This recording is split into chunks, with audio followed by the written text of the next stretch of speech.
Engineering seat blocking ದಂಧೆ ಪ್ರಕರಣ ಬೆಂಗಳೂರಿನಲ್ಲಿ 18 ಕಡೆ ಇಡಿ ಅಧಿಕಾರಿಗಳು ದಾಳಿಯನ್ನು ನಡೆಸಿದ್ದಾರೆ. ಪ್ರತಿಷ್ಠಿತ ಇಂಜಿನಿಯರಿಂಗ್ ಕಾಲೇಜುಗಳ ಮೇಲೆ ಇಡಿ ದಾಳಿ. ಬಿಎಂಎಸ್ ಇಂಜಿನಿಯರಿಂಗ್ ಕಾಲೇಜಿನ ಮೇಲೂ ಕೂಡ ಜಾರಿ ನಿರ್ದೇಶನಾಲಯದ ಅಧಿಕಾರಿಗಳು ದಾಳಿಯನ್ನು ಮಾಡಿದ್ದಾರೆ. ಬೆಳಗ್ಗೆ 6 ಗಂಟೆಯಿಂದ ಇಡಿ ಅಧಿಕಾರಿಗಳಿಂದ ನಿರಂತರವಾಗಿ ಪರಿಶೀಲನೆ ನಡೀತಾ ಇದೆ. ಹಾಸ್ಪಿಟಾಲಿಟಿ ಕ್ಷೇತ್ರದಲ್ಲಿ ಜಾಗತಿಕ ವೃತ್ತಿಯ ಕನಸು ಇದೆಯಾ? ಜಾಗತಿಕ ಅಧ್ಯಯನ ಉದ್ಯೋಗ ಅವಕಾಶಗಳೊಂದಿಗೆ ಭಾರತದ ನಂಬರ್ 1 IIHM ನಲ್ಲಿ ಓದಿ ಪ್ರವೇಶ ಆರಂಭವಾಗಿದೆ. ಈಗಲೇ ಸೇರಿ. ಇಂಜಿನಿಯರಿಂಗ್ ಸೀಟ್ ಬ್ಲಾಕಿಂಗ್ ದಂಧೆ ಪ್ರಕರಣಕ್ಕೆ ಸಂಬಂಧಪಟ್ಟಂತೆ ಜಾರಿ ನಿರ್ದೇಶನಾಲಯದ ಅಧಿಕಾರಿಗಳಿಂದ ದಾಳಿ ನಡೆದಿದೆ. ಬೆಂಗಳೂರಿನಲ್ಲಿ 18 ಕಡೆ ಇಡಿ ಅಧಿಕಾರಿಗಳು ಶಾಕ್ ಕೊಟ್ಟಿರೋದು.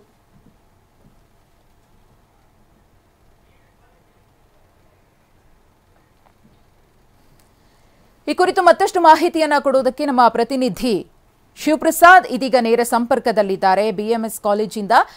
ಶಿವಪ್ರಸಾದ್, ಬೆಳಿಗ್ಗೆ 6 ಗಂಟೆಯಿಂದಲೇ ಇಡಿ ಅಧಿಕಾರಿಗಳಿಂದ ರೇಡ್ ಆಗಿದೆ. ಯಾವ್ಯಾವ ಕಾಲೇಜುಗಳಿಗೆ ಶಾಕ್ ಅನ್ನ ಕೊಟ್ಟಿದ್ದಾರೆ? ಹೇಗೆ ನಡೀತಾ ಇದೆ ಇಡಿ ಅಧಿಕಾರಿಗಳಿಂದ ಪರಿಶೀಲನೆ?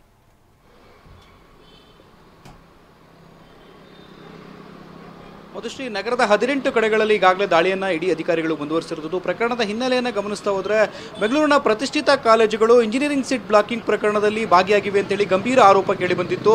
ಪ್ರಕರಣಕ್ಕೆ ಸಂಬಂಧಪಟ್ಟಂತೆ ತನಿಖೆಯನ್ನು ನಡೆಸಿದಂತಹ ಸೆನ್ ಪೊಲೀಸರು ಈಗಾಗಲೇ ಪ್ರಕರಣದ ಸಂಬಂಧವಾಗಿ ಚಾರ್ಜ್ ಶೀಟ್ ಅನ್ನು ಕೂಡ ಸಲ್ಲಿಕೆ ಮಾಡಿದ್ದಾರೆ. ಚಾರ್ಜ್ ಶೀಟ್ನಲ್ಲಿ ಪ್ರಮುಖವಾಗಿ ಮಧ್ಯವರ್ತಿಗಳು ಹಾಗೂ KEA ಕರ್ನಾಟಕ ಪರೀಕ್ಷಾ ಪ್ರಾಧಿಕಾರದ ಸಿಬ್ಬಂದಿ ಈ ಒಂದು ಪ್ರಕರಣದಲ್ಲಿ ಭಾಗಿಯಾಗಿರ್ತಕ್ಕಂಥ ಸಾಧ್ಯತೆಗಳ ಬಗ್ಗೆ ತನಿಖೆಯನ್ನು ನಡೆಸಿ ಸಾಬೀತನ್ನು ಪಡಿಸಿದ್ರು.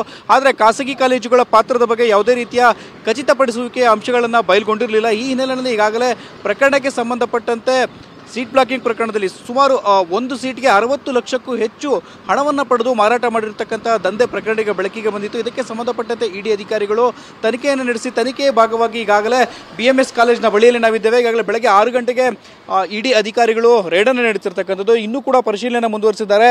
ಮಹತ್ವದ ಕಡತಗಳನ್ನು ಕೂಡ ಪರಿಶೀಲನೆಯಲ್ಲಿ ಇಡಿ ಅಧಿಕಾರಿಗಳು ತಮ್ಮ ತನಿಖೆಯನ್ನು ಮುಂದುವರಿಸಿರ್ತಕ್ಕಂಥದ್ದು. ಇಂದು ನಡೆದಂಥ ರೈಡ್ನಲ್ಲಿ ಸುಮಾರು 18 ಕಡೆಗಳಲ್ಲಿ ದಾಳಿಯನ್ನು ಮಾಡಿರ್ತಕ್ಕಂಥದ್ದಾಗಿ ಮಾಹಿತಿ ಲಭ್ಯ ಆಗಿರ್ತಕ್ಕಂಥದ್ದು. BMS ಕಾಲೇಜಿನ ಆವರಣದಲ್ಲಿ ನಾವಿದ್ದೇವೆ. ನೀವು ಈಗಾಗಲೇ ಗಮನಿಸ್ತಾ ಇರ್ಬೋದು, ಇಡಿ ಅಧಿಕಾರಿಗಳು ಮಹತ್ವದ ಕಡತಗಳ ಪರಿಶೀಲನೆಯಲ್ಲಿ ಒಳಭಾಗದಲ್ಲಿ ತೊಡಗಿರ್ತಕ್ಕಂಥದ್ದು. 2 ಇನೋವಾ ಕಾರುಗಳಲ್ಲಿ ಬಂದಿರತಕ್ಕಂಥ 7 ಜನ ಇಡಿ ಅಧಿಕಾರಿಗಳು ಪರಿಶೀಲನೆ ಮುಂದುವರಿಸಿದ್ದಾರೆ. BMS ಕಾಲೇಜು ಸೇರಿದಂತೆ ನಗರದ ಪ್ರತಿಷ್ಠಿತ ಇಂಜಿನಿಯರಿಂಗ್ ಕಾಲೇಜುಗಳ ಮೇಲೆ ಈಗಾಗಲೇ ದಾಳಿಯನ್ನು ಮುಂದುವರಿಸಿರ್ತಕ್ಕಂಥದ್ದು.